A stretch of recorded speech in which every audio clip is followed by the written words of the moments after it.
காலையில நான் நடந்த உண்மையை சொன்னதுக்கு அப்புறம் தான் இளமதி உன்னை தேடி வந்த பரமா.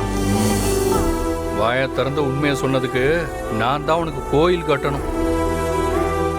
உண்மையை சொன்னா பெரிய ஆண்டி மேடம் உன்னை கொன்னுடுவாங்கன்னு வாயை மட்டும் திறக்காம இருந்திருந்த அப்புறம் இளமதிக்கு எனக்கும் பெரிய சண்டையே வந்திருக்கும். நல்ல வேளை அப்படி எதுவுமே நடக்காம என்னை காப்பாத்திட்டேன்.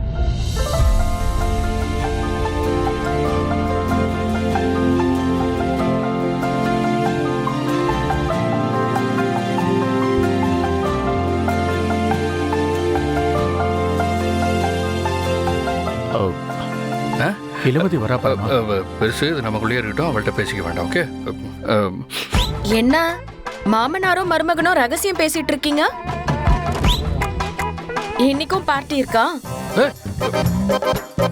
சத்தியமா அதெல்லாம் ஒண்ணும் இல்ல. என்ன சண்டை கூட இப்படி கேக்குற?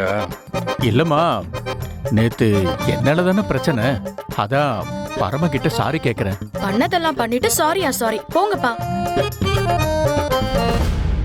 பரமா, அங்க கைரேகை பாக்குறாங்க, நாமளும் போய் பார்க்கலாமா? எதுக்கு சண்டை கோழி அதெல்லாம்? அவங்க ஏதாவது சொன்னாங்கன்னு வை, நமக்கு தான் தேவையில்லாம டென்ஷன் ஆகும். பரிகாரம் பண்ணுங்க அதை பண்ணுங்கன்ட்டு காசை புடுங்க தான் பாப்பாங்க. ஏய், எனக்கு ஆசையா இருக்கு. இப்ப வர போறியா இல்லையா? அதான் சாமிக்கு அலங்காரம் பண்ண நேரமாகும்னு சொன்னாங்கல்ல, டைம் இருக்கே, வா போய் பார்த்துட்டு வரலாம். விட மாட்டியே. சரி வா போலாம். நாங்க போய் பார்த்துட்டு வந்துடுறோம் பெருசு.